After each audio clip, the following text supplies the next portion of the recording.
The filter looks a bit thinner than the V60 filters. It is, yeah. The I'm not quite sure like what the theory and the concept is behind the ribbed actual like brewer and then the, like those sort of cupcake-like filters.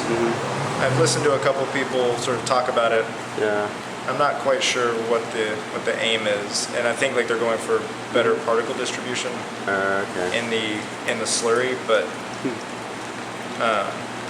the thing that excites me about it is it's got a flat bottom and it has 3 holes as opposed to 1 large opening. So you don't get any coffees just sitting in the bottom. Like with the V60, the coffee just sits in the bottom of that cone, and there's uneven extraction sort of all throughout the slurry. And whereas with this, you can kind of keep a more even extraction going because it's almost a tube, sort of like this. Like that's why I like this guy so much, because it's just it's not tapered, it's straight down, it's cylindrical, it's flat at the bottom.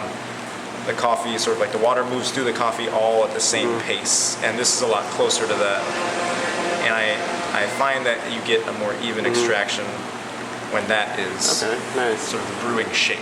Yeah, I've noticed like sometimes the V60s, like you have to give it a little stir once in a while, otherwise it just sort of congeals at the bottom. Yeah, and that's a little dangerous because it, like depending on how much agitation you want in your brew, like that's adding agitation, that's adding extraction, that's possible over extraction. There's a lot of sort of variables to sort of keep in check, and with this you're removing some of those variables.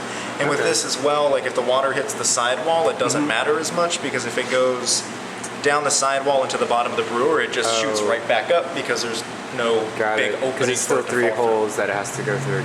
So it's got to find a place to move through, and so it's most likely to hit the wall, go down, go to the middle, and then shoot up. And you're sort of getting so I guess in theory you're kind of removing one of the possible variables that could either help or in most cases probably hurt you then if you're not doing things the right way with the V60. And it's a little more forgiving, sort of like the Clever is a lot more forgiving than a V60. You can sort of set it and forget it, and this is a little more forgiving just in terms of shape and overall brewing structure. Definitely. Which I like. I like a more forgiving brew. And I think trying to mimic the shape of a portafilter is the best scenario to go down, because it's a really even extraction process. It's very cool. Yeah. Here's Thank you. Hey, Ian. Hey, how are you? Good, how are you?